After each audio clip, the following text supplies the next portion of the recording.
Baada ya kuwa hawa jamaa mambo yameshindikana yale ya katiba na kuondoa kina mama, wakasema wao maridhiano mwisho, hawazungumzi tena,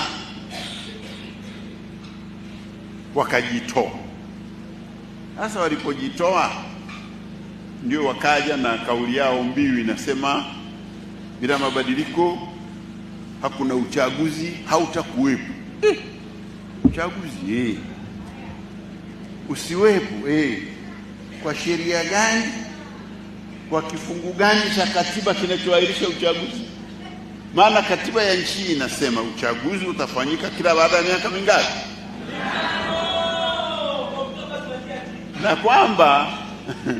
na kwamba hauwezi kuahirishwa isipokuwa kama kuna vita.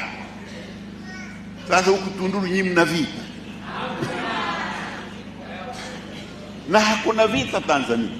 Kwa hiyo hakuna uwezekano wa namna yoyote kwa kuzingatia katiba na sheria za Tanzania ambao unaweza kusema uchaguzi utaahirishwa. Nawaambia haya kwa sababu nyinyi ni viongozi wa watu, au sio? Unajua kauli mbiu huwa ziko nyingi na huwa zinakuja na kupita.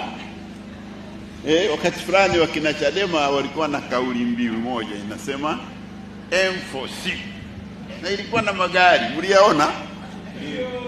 Bado yapo, wamegawana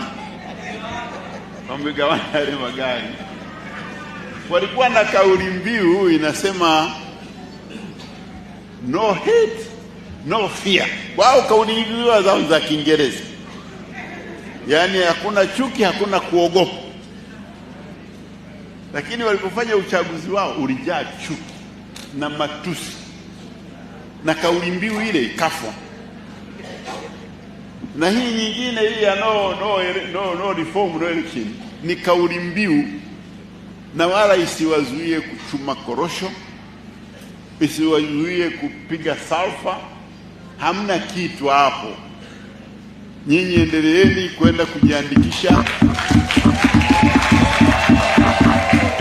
Narudia, hiyo ni kauli mbiu ambayo mwisho wake na unakaribia, kwa sababu hata juzi walikuwa Kondoa, katibu mkuu wa chama hicho alikuwa Kondoa, akaenda akawaambia no reform no elections, hakuna kukura. Wakamwambia sisi tunaenda kupiga wale wa Kondoa Irangi wale, tena macho hicho, tunaenda kutiki mwezi Oktoba. Sasa wanaokubaliana kutiki Oktoba, hivyo mnyoshe mkono. Oktoba tunafanya nini? Tiki. Tena tiki kubwa kabisa. Na nyinyi mabalozi, toeni watu wetu waende wakapige kura, wakatiki. Na tiki yenyewe rahisi, maana unaona CCM na alama ya jembe na nyundo, utamuona Samia, utamuona Nchimbi, alafu mbele hawa watu wawili unaweka nini? Tiki.